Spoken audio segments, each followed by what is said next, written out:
I think Michaela, this is a great question because it affects everybody's life on a daily basis, potentially daily basis. This is the kind of question I like to deal with. We have a history in this country of providing assistance to local law enforcement by discharging to them equipment from the military that is out of service or out of date. There have been instances where those discharges have proven excessive. And we need to carefully examine the parameters under which we release this equipment to local law enforcement. I will tell you, local law enforcement is up against a wall.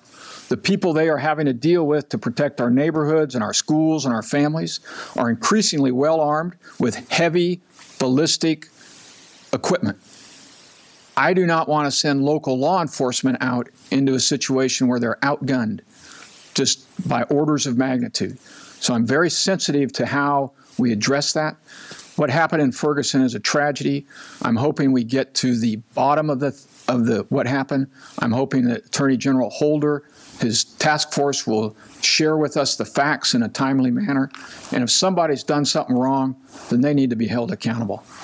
Congressman Bera, are police too militarized? Absolutely. I don't want to see tanks rolling down the streets of Sacramento or, battalion uniforms in Sacramento. That said, I agree. Law enforcement is doing a wonderful job. They've got a tough job, but I don't want to see militarization of law enforcement.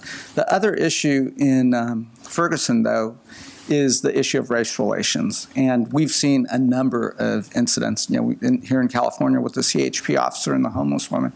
And it just reminds us that we have a long ways to go on race relations. We're not there where we need to be. We still have a ways to go. And again, it's a stark reminder. Michaela, your original question, though, is I don't want to see militarization of our local officers. Mr. Ose. Well, I think that reflects Congressman Bera's lack of understanding of the kind of situations local law enforcement finds itself in increasingly.